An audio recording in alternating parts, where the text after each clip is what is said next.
We are joined by lifestyle coach and nutrition expert, Dr. Holly, to talk about regaining your middle-age mojo. Dr. Holly, welcome to DBL, first and foremost. Excited to be here. Thank you for joining us. And how would you define mojo, and how do you get it? Yeah, mojo, it really is that spark for life.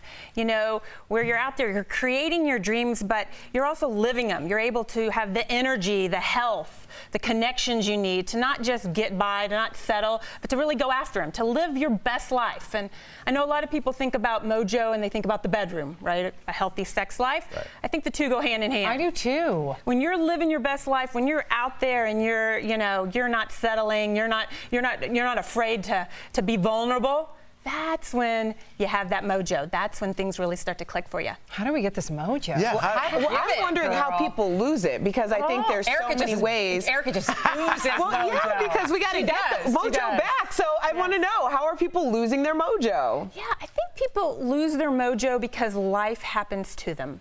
You know, I found myself, I was 44 years old. I had just gone through a divorce. I hadn't planned on going through a divorce. Not that anybody plans to go through a divorce.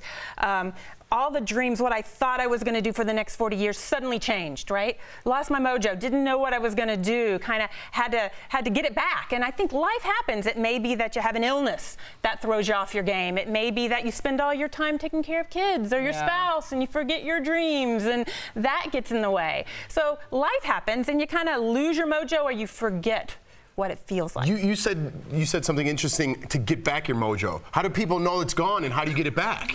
Yeah. That's a good question. It ain't there. For real. It's true. I think you have to get quiet at some point and say, you know what, am I living my very best life?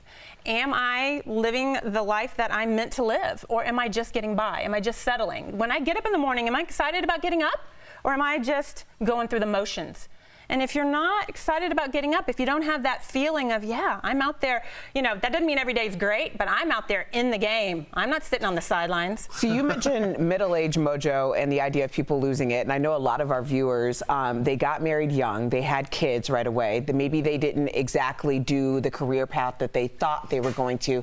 Now their kids are gone to college, they are empty nesters, they don't have that identity, and they think it's too late. What do you say to them? Never too late. It's never too late. I would say people lose mojo for a couple reasons. One is they're afraid. It's fear, right? You know, they don't know what to do. They're scared to do it. Maybe like after my divorce, I was like, oh my gosh, I don't want to get back out there. I'm going to get hurt. Scared to kind of go and discover their new career. They're scared they won't be smart enough, they won't be good enough, whatever. So fear, or I always say the victim to life is the other thing I hear. All those excuses, you know, I'm too old, I'm too busy, I'm too tired. You know, all those things, kind of victim to life. So you kind of got to stop and say, is my life taking me where I want to go?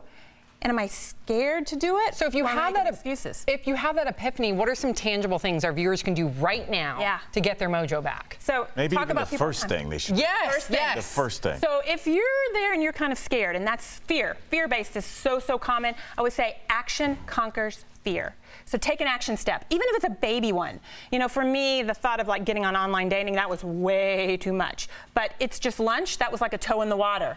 And even though it didn't result in me meeting my soulmate, it got me moving. Yes. So take a baby step in the direction you want to go. Action conquers fear. It's something you can do right away. I love that. That's just a good affirmation. Yeah. Action conquers fear. Thank you very much. DBL Nation, you can find Dr. Holly on your favorite social media platforms at Dr. Holly Wyatt. Dr. Holly, thank you so much for joining us. Thank you, girl.